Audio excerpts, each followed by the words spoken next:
Hi, I'm Jack. Saw you wore the Immortals glyph. Figured I'd introduce myself. You're the new recruit. I'm the Viscount Hauserel, Lord of Sevenridge and Eye of Lavenry. Sorry I missed your induction ceremony, Jack. On a mission, your lordship? Sure.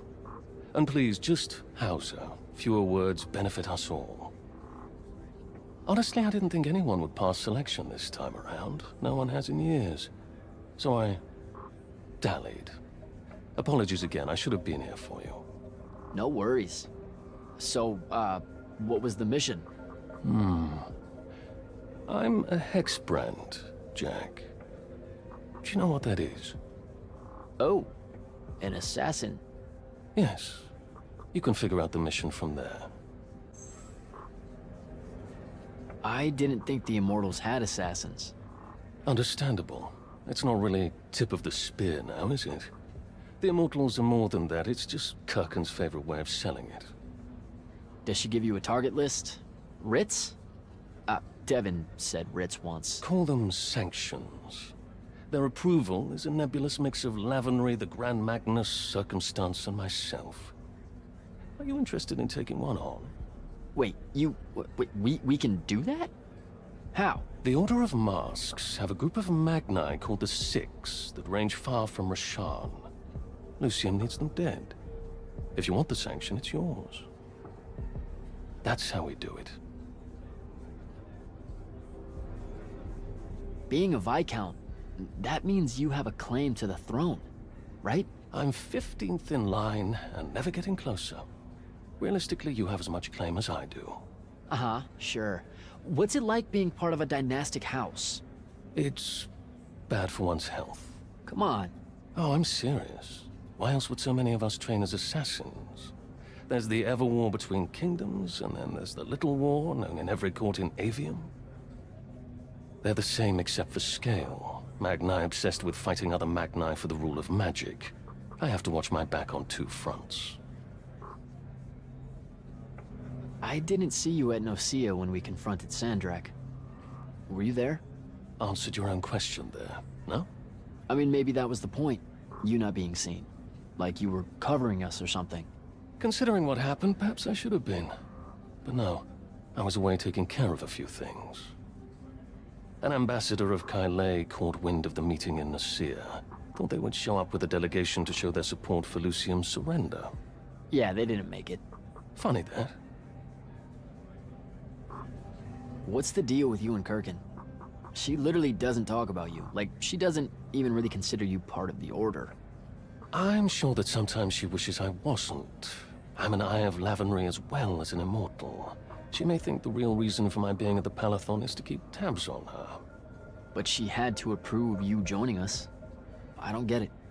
Marcello the Lesser, Albus the False Ionetian, the Lord's Grux, the Wax Witch of Deladel.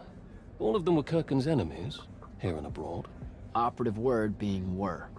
Now you understand how I got her endorsement. I'm a useful tool to her, Jack.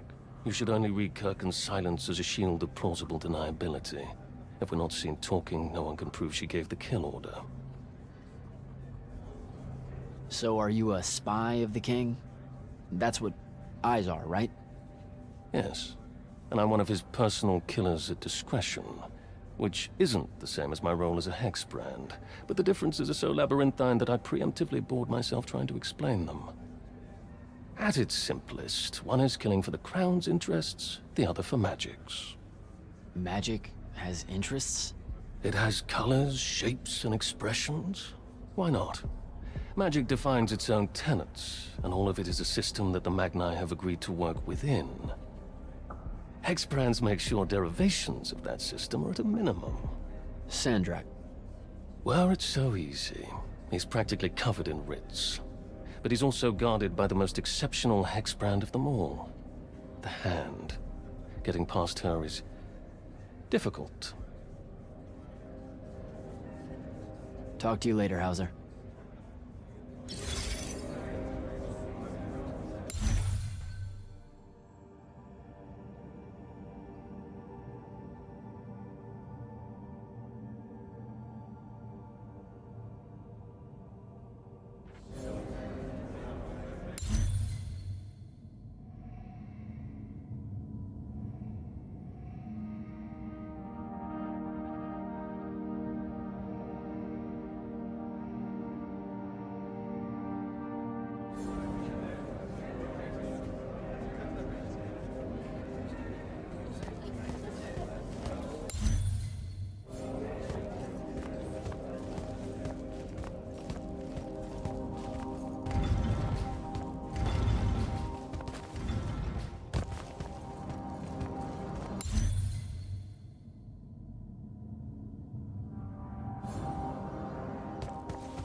Ambassador Demily.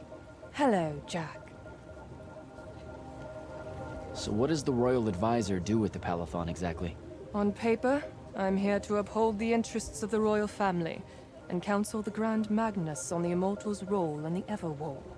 I hear a but in there. But, since Kirkin has enough authority in Lucium now to ignore me, I just skulk about, raiding the Palathon's wine collection and writing spicy letters of fabricated intrigue to the court back home. I don't buy it. You caught me. Since the Grand Magnus refuses to let me in, I must resort to simply spying on all of you. I'll be very discreet. How widely known is it that Sandrak was an immortal? Too widely for the Crown's liking. Still, given his record and years of service to Lucium, it's hard to hide it without resorting to somewhat amoral magic. I spent 5 years in the Lights Army with Kirkin as my mentor, and I had no idea. Losing him was a blow. He was a hero to Lucium. Rasham's strongest son, fighting against the corruption of his homeland. Many thought he would win us this war. Until he became the war. So why did he quit and rejoin Rasharn? Only one person in the Palathon knows that, and I can guarantee you she won't tell. I hear Kirkin's the only one keeping us from surrendering to Rasharn. You wound me, Jack. Who do you think convinced the king to speak with her in the first place? After Nocia, confidence in the Palathon's ability to wage this war... Got shaken a bit? It cratered. Ouch. Kirkin and I have our differences, but we both agree that it's crucial for the king to have faith in a Lucian victory. Ask Kalthis what Sandrak's peace looks like.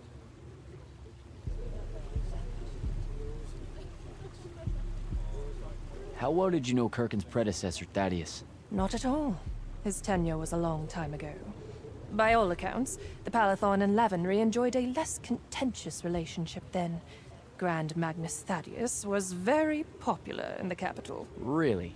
His resignation from the Immortals was a bit of a scandal for reasons I'm not privy to. Naming Kirkin as his replacement caused a few raised eyebrows as well, but the royal family traditionally avoids interfering with the hierarchy of your order. The king. Have you heard anything from him lately? He's still in hiding.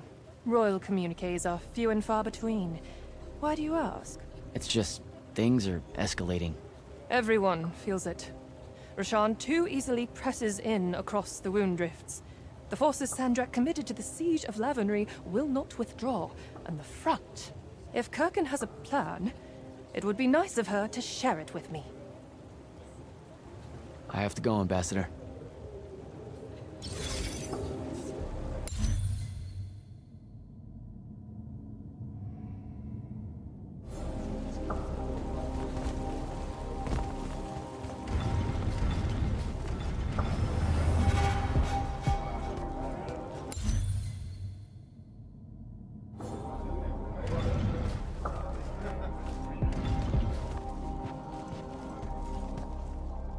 Silas, Hello, sir.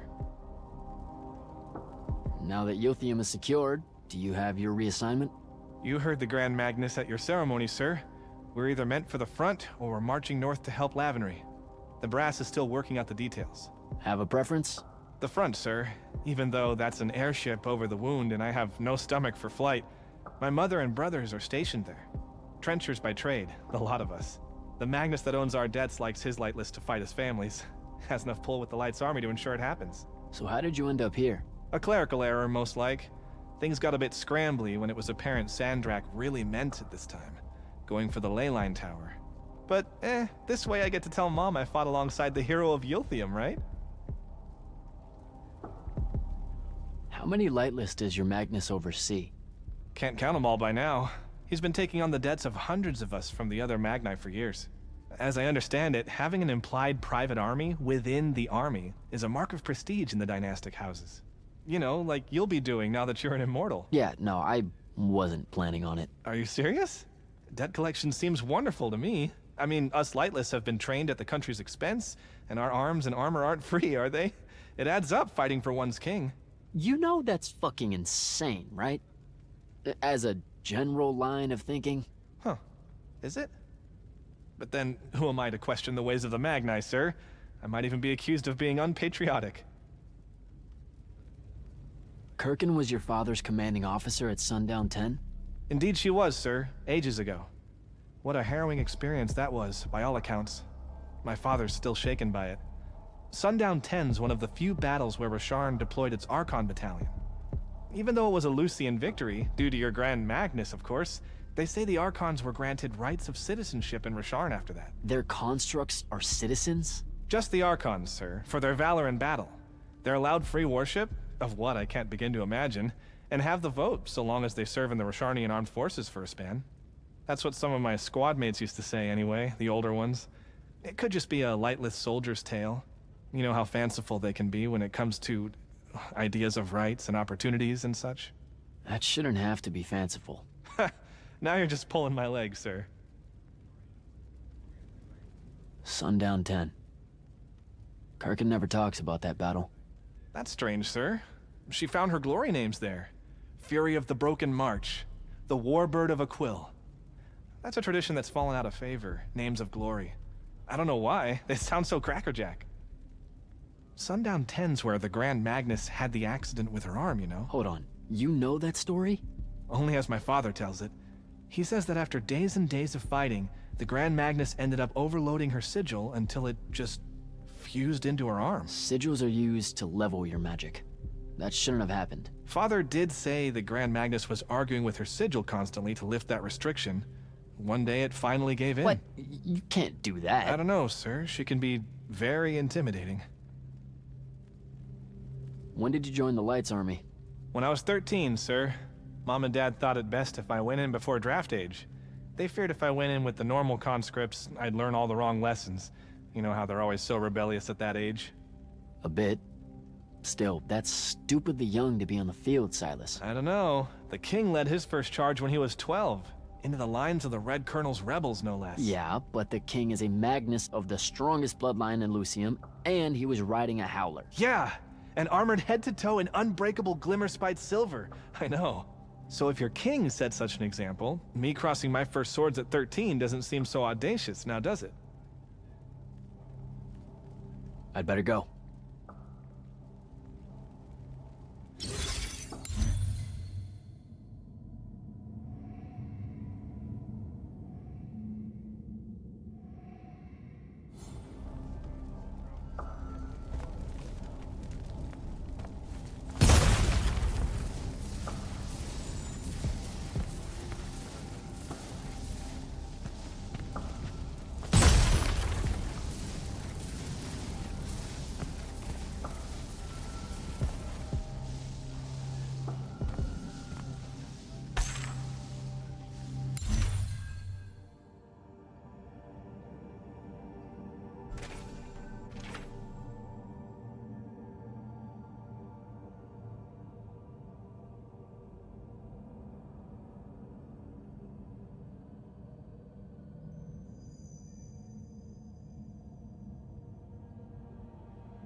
Orphe? Candle. I've been meaning to ask you about your mask. It has nothing to do with Rasharn's Order of Masks. They are little more than a broken cult, playing with trinkets and damnation. Oh, whoa, I totally wasn't gonna make that connection. The Yakel settled along the western rain valleys long ago. This was before the Gaterond, the cataclysm that claimed them all, except for me. Hold up, I think you might have skipped ahead. Oh, we were talking about our tally mask? It shifts through all the faces of my people, each and every one. You're unable to see it, of course. We were the only Yakala to survive. So we wear the rest of their faces in memory. Then it's like the wall of names, your mask. I'm sorry, I didn't mean to upset you. It's only a mask, Candle. We could never get upset. Sadly, we could not. The Thradakul is an Aristean art— Wait, did you just read my mind? We can't do that. Such magic was outlawed at Atheron. Okay, but then how did you— Oh, of course. You're just catching up to the discussion you started. As we were saying, Nosia's fate was hidden from us, as was Sandrak's breach of the War Chamber. The Thradakul is an Aristean artifact. Those always put tiny perforations in time. Look too close to pasts or futures in their proximity. Pages get torn away. Huh. Maybe that's how it lay hidden for so long. Seers can't see it clearly. Nor scrying glass. Sometimes, however, holes in time have movements. Context. Tilt your eyes and predictions can occur. That's how a lot of our counterintelligence is done against enemies using chronoflage. It's unfortunate that no such methods would have worked at Nosia. Orphe, you're gonna love this one. Turns out Aristea, the Eternal Empire, they only lasted 2 years. In a particular version of Aveum, that's true. I so knew you'd say something like that. The truth is really a time-fuckety thing, isn't it? We're rubbing off on you. The truth is that their empire's communion with the fonts awakened a kind of inhuman consciousness in and between the magic of Aveum itself. The fonts had previously operated independently, but now they were sending messages back and forth through the minds of the Aristea. And they were so delighted to know loneliness no longer that they created the Untime. Untime. The Pentadi called it the Stillness.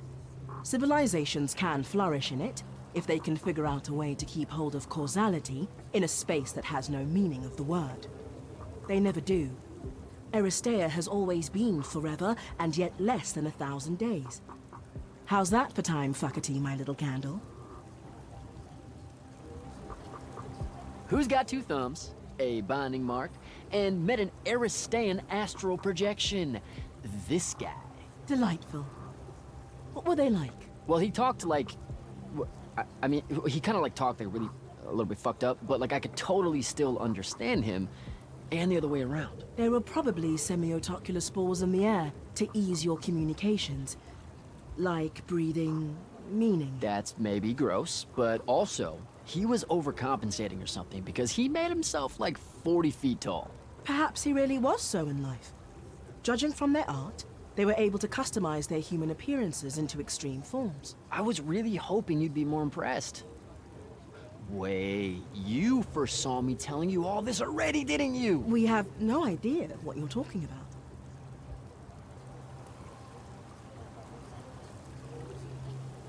Good chat, Orphe.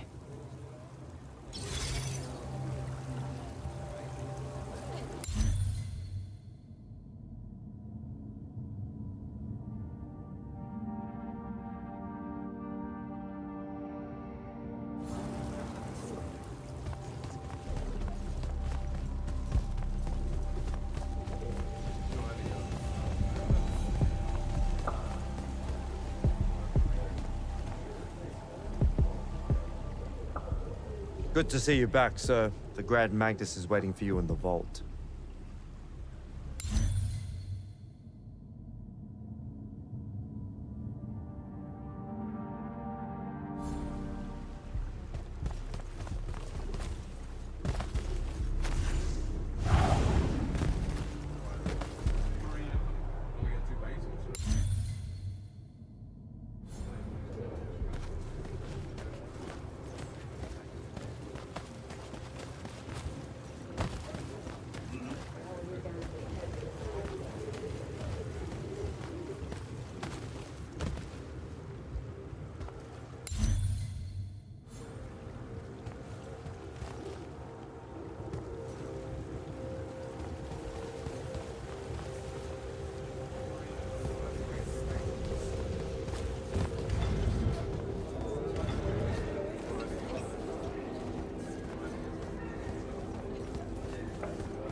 Magister?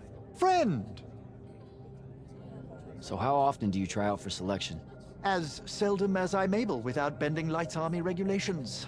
Don't mistake me. I'm a talented Magnus and fierce patriot, but I'm fortunate enough to be able to contribute to the war effort Without actually serving. Now, I am required to serve during second summer, unless I talk to the right people. I can't get around that. You literally just said you can get around it. Please don't think less of me, my friend. I would defend Lucium to the last. And when I do walk the path, I give it my all. For about 5 minutes. And then a spike impales me, or a spectral nightblade shoots me through the eye. We can't all be you, Jack. House Belming. That's a military house, right? Sounds familiar. More military adjacent. I'm in the Hinters business. The what now? The Hinters? Apologies. That's a fancy euphemism for fertility fields. My house holds the contracts to construct and maintain all the Hinters for the northeasterly estates of Lucium. The military is our primary customer, of course. Okay. Act like I'm from Saren and try one more time. Hinters are stretches of land constructed beneath ley line crossings. The great families use them to influence their offspring's chances of being born with magic, which in turn guarantees that they remain the great families. So you're telling me that being born with magic is manufactured? Of course it is. Well, not always. And there are the unforeseen, such as yourself. There's a chance for everyone. You must want to be an immortal or you wouldn't keep fake dying. But why do you want to be one? Tut-tut. Nothing about the dying feels fake. It's a psychological horror show. Feeling the pain of your flesh burning off while also being slightly annoyed with yourself as it happens. Ugh, the dissonance of those moments. It scars the psyche, Jack. I do not recommend. Which means you have a really good reason for wanting the job. Of course I do. I want to serve Lucium. Nope, not that one. One mustn't equivocate, I see. Fine. I reckon it's expected of me, right? Despite the family business and all its wealth, I'm still a scion of a line of Magni, and share the name of a great house. We're not allowed to avoid the order, or we risk bringing shame to our forebears. I went to the Underdwell in Calthus. Have you ever run into the Allori where you're from? I've had to run the beasts off from my hinterfields a few times. They scurry out of their holes some nights to sun themselves beneath the ley line nexuses. A bad analogy, as I say it. They feed on magic, you see. Oh, I know. We have had to use our lightless soldiers to chase them away. Our Magni refuse to get near the creatures. Dreadful things. Evil. I take it you met a few? Yeah, their leader, I think. He was cranky, maybe a little violent, but not evil. Are you sure he was an Allori? That doesn't sound right at all. Maybe he was full. Either way, you're lucky to have come out of there alive. When's your next go-around at selection? Next year, assuming Rashan doesn't... Well, I mustn't be defeatist. You know you don't have to be an immortal to join the Light's Army. I mean, a Magnus of your stature would get fast-tracked to officer. Enlist? I do more for Lucium keeping its magical bloodlines healthy than I would fumbling about as a soldier, my friend. What do you think the Immortals are? We're soldiers. Not all. You have intelligence officers that rarely see the field, and you used to have a wealth of non-combatant roles. The Immortals were a massive organization once upon a time, and its soldiers were but a small part. Your order knew better days before Sandrak's ascent. It's a tragedy to see it so reduced. All right, Belming. I should go. Magister? Friend! All right, Belming. I should go.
Sir? Back here, Jack.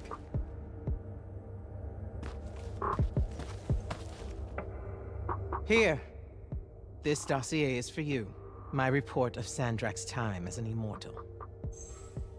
Some details remain classified. I was hoping for more than a summary. You know, for us to talk about it. It will have to do. I don't like to talk about Sandrak, because I don't like remembering him as a friend. We fought alongside each other for 30 years, Jack. I depended on him. Would have given my life for his. And all of that is gone. It does me no good to relive it. To let it in, I might also invite a mercy where I can have none. Come. Show me the mark you recovered from the Shrine Forge. Sure. It lets you feel the movements of the Binding Stone? Yeah. Sandrak's definitely sailing the deep mirror. But his movements are weird. Erratic. Unfortunately, we can't afford to send a large force out to sea.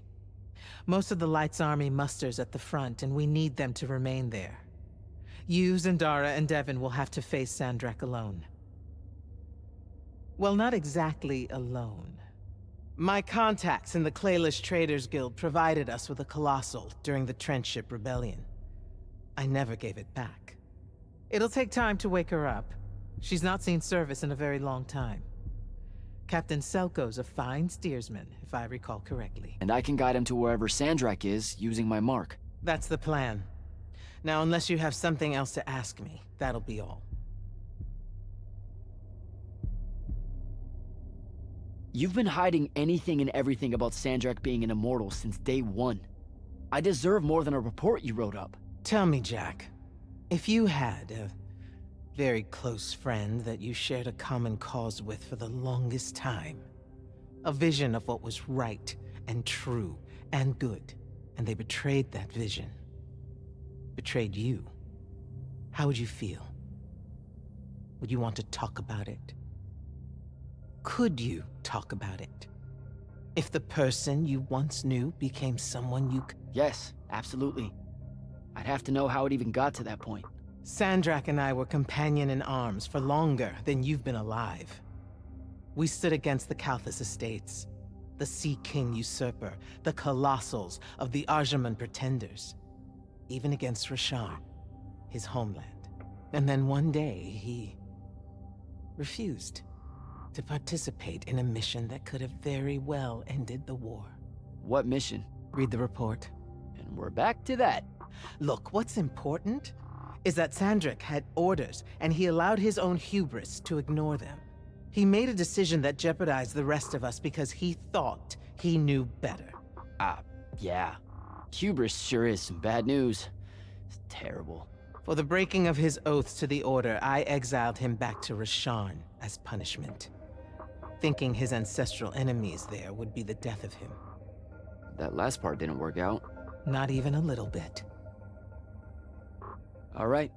I've got everything I need, sir. Zendara and Devon should have already returned by now.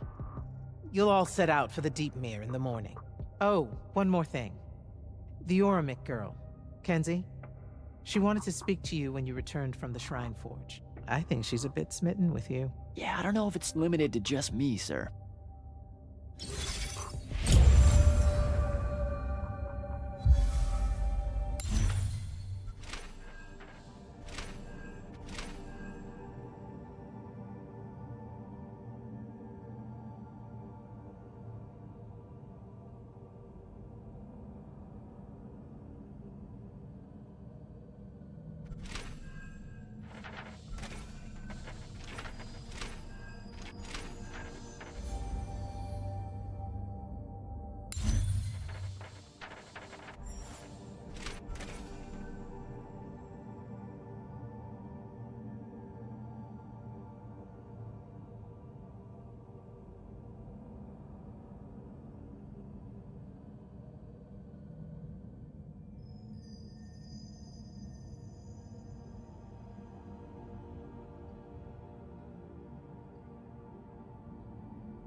Initiate, come up to the war chamber. Devin and I have decided that since we might die in the morning, we should, Get hammered! yes. That. On my way.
Kenzie? Over here, champ.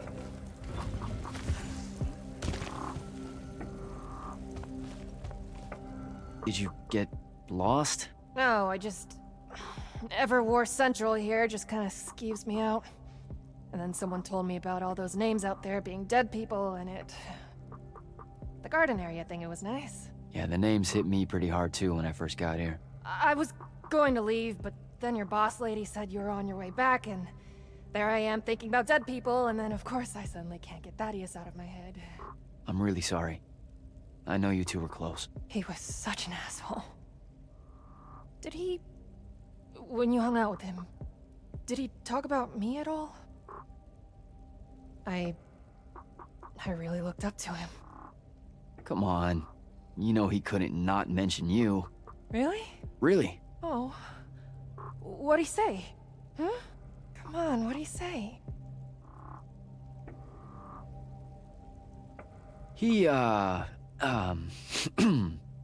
know, he regretted how he ditched you at the library, that, you know, he just up and left without... Without even saying goodbye. Right. Hated that he did that. Hated it so hard. Said you deserve way better. Wow. Thanks a lot, Jack. You have no idea how good it feels to hear that. All right then. I guess my job's done here. I'll be off. If I can remember where the exit is. We're heading out to the Deep Mirror tomorrow to beat the hell out of Sandrak. You wanna come? The ocean? Oh, hell no. No one from Orman knows how to swim. Well, neither does anyone from Saren. We'll both be trailblazers. Also, you're good in a fight. We could use that. I helped you out once. Do it again, and I'm just another pawn of the hegemony. Count me out, soldier boy. Worth a try. Swell digs, by the way. Pretty enlightening seeing how the other half lives. Look now, I grew up in the Underbridge. In the slums. I just work here. My bad. Totally didn't realize you were keeping it real. Bye, Kenzie. And hey, thanks for the assist with finding the Shrine Forge. See ya, hot stuff. Not much left to say, really.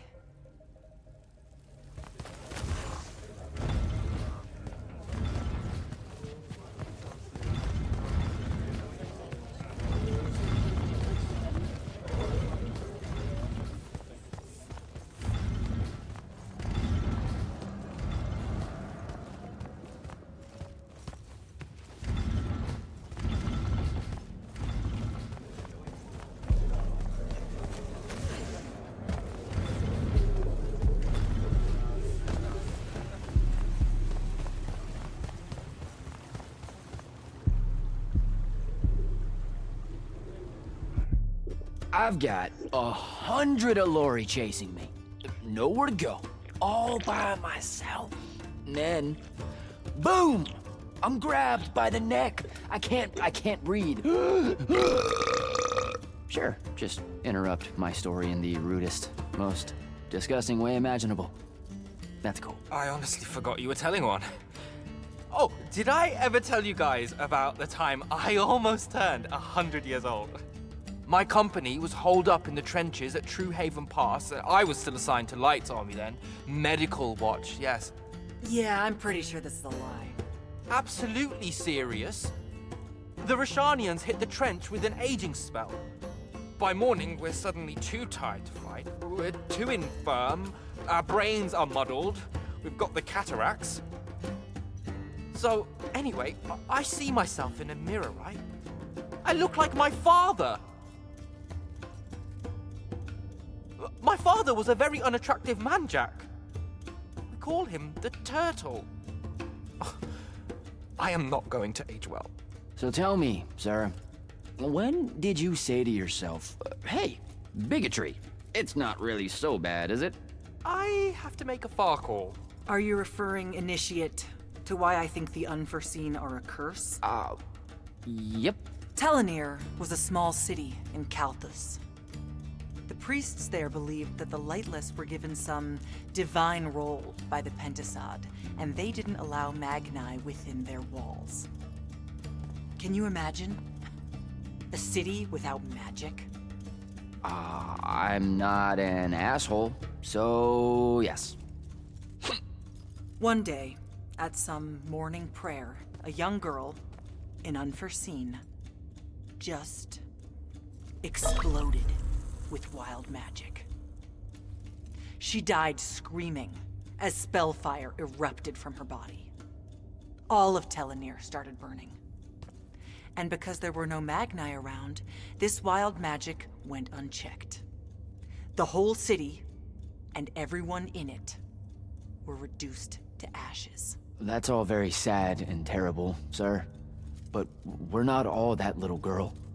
That's not how it happened with me. It could have. There's no protection against your kind. And when you do happen, more often than not, people around you die. Okay, enough of that. My father always said the best way to mend bridges between parties that held wildly divergent opinions was to find a commonality in vice. Drink up, nerds.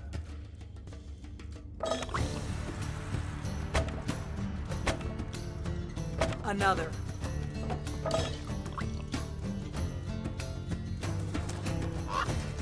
How'd a fucking bird get in here? Oh, good. You see it too? Ew. You still have that thing about birds. Birds absolutely do not give a shit about the way their heads look when they walk. I would be mortified. Another.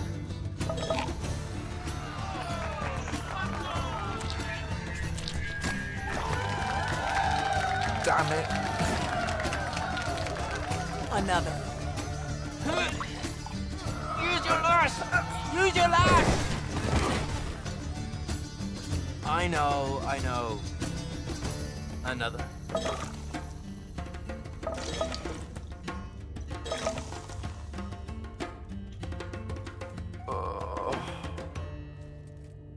Am I dead?